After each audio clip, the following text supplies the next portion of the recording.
I'm excited. Praise the Lord. Excited or nervous or something. Yeah.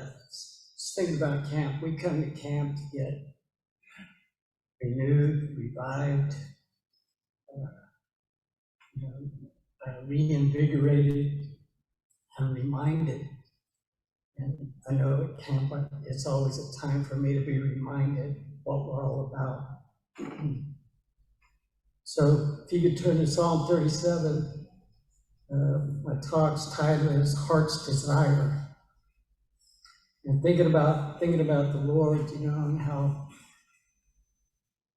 God, the Father, his desire was to reconcile man back to him. So he sent Jesus, right? And Jesus came, and by his sacrifice, and by his serving, he was able to reconcile man back to God. And Psalm 37, verse 3 says, trust in the Lord and do good, so shalt thou dwell in the land, and verily thou shalt be fed. Delight thyself also in the Lord, and he shall give thee the desire of thine heart. And just thinking about myself, what's the desire of my heart? And you're gonna have to go to it in 2 Peter 3:9. It's where Peter saying the Lord is not willing that any should perish, but that all should come to repentance. That's the desire of the Lord. He doesn't want anybody to perish. And if you turn to 1 Corinthians chapter 9,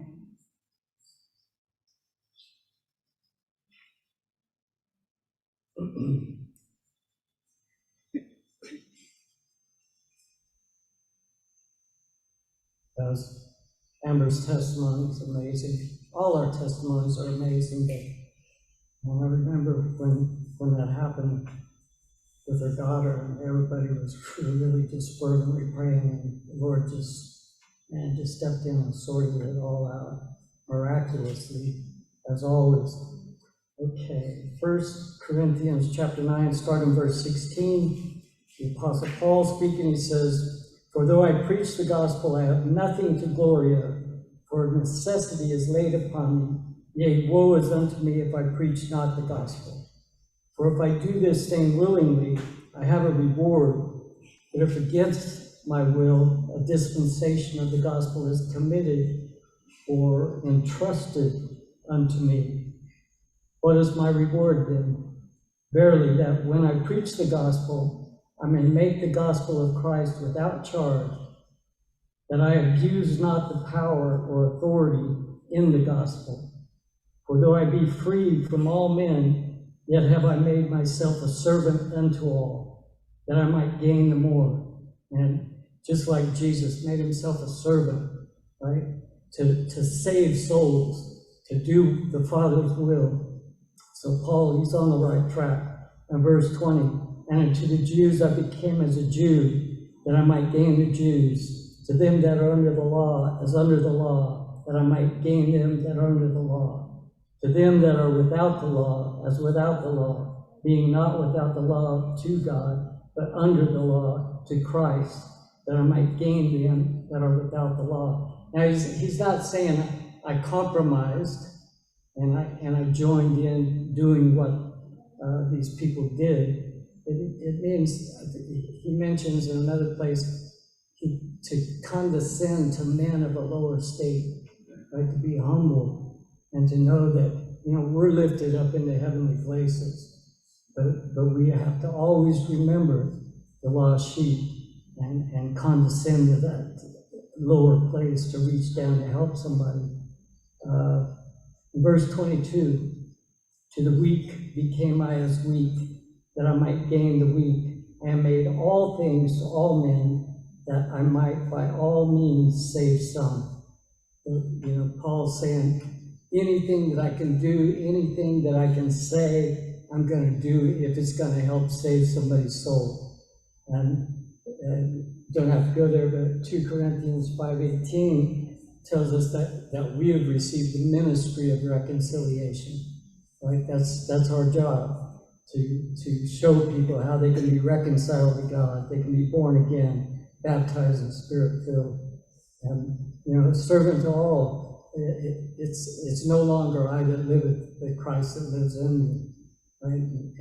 And his desire is to save souls. So I want my desire to match up with his, and then everything's good. Don't have to go to Romans 10:1 says, brethren, my heart's desire and prayer to God for Israel, or God's people, is that they might be saved. Paul's heart's desire.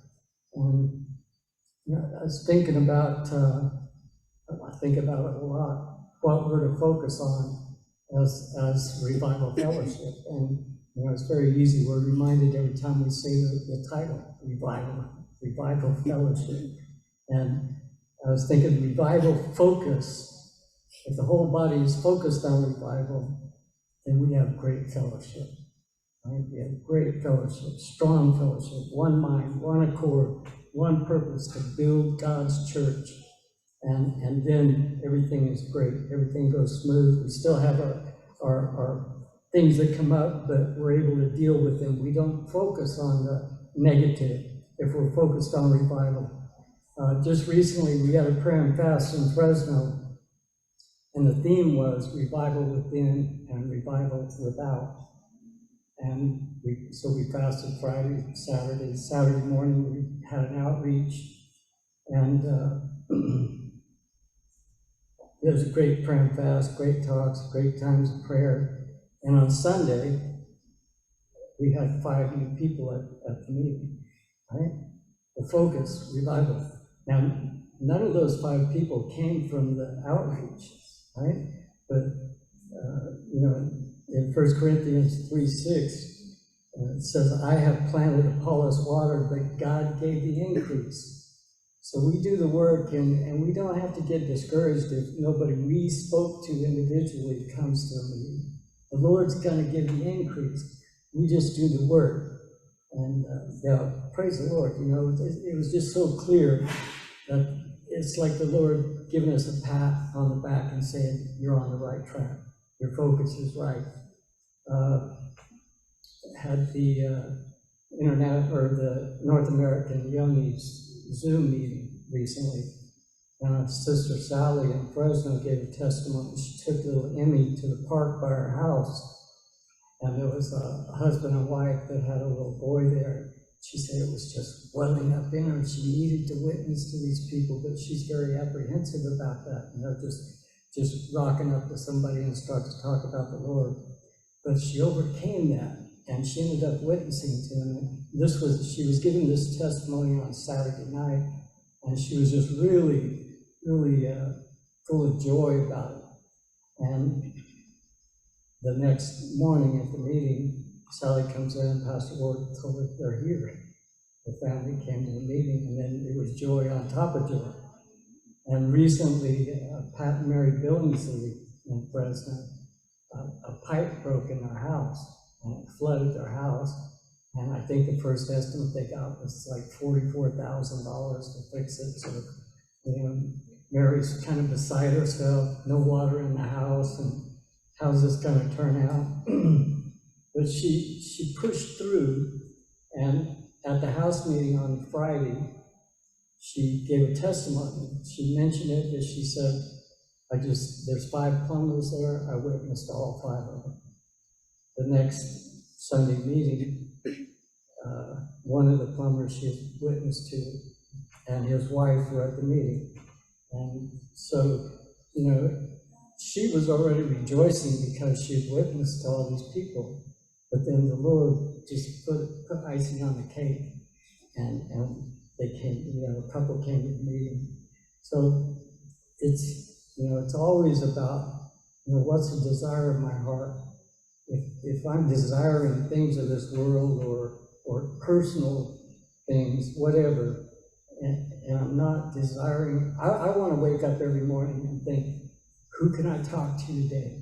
Who can I shine your light to, and ask the Lord's direction to do that. And no matter where I go or what I do, I constantly try to keep that thought in my mind. You know, I'm going to be here, and it's not for my purpose, it's for the Lord's purpose, wherever we end up. So, you know, it's the Lord's desire to save souls, that none should be lost. And, you know, I truly been thinking a lot about this, that if that's not my heart's desire, I've lost the plot. It's, you know, if I'm not thinking about revival, if I'm not thinking, Lord, what you brought me out of, if I'm going to be quiet and keep that to myself, that's not good. So, you know, I want to be able to talk to anybody that I have opportunity to. And I pray that for the whole fellowship. And I know that when we're focused on revival, when we're doing things that brings about revival, and, you know, there's a lot of things that can happen to help promote revival. And if we're doing that, we're strong. And our heart's desire is the same as the Lord's. So praise the Lord. All the people said? Amen. Amen.